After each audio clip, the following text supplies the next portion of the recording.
கண் பார்த்து மீனென்று திண்டாடுது.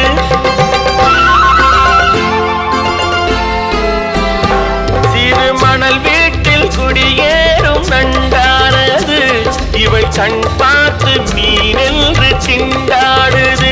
பொங்கும் நுரையோடு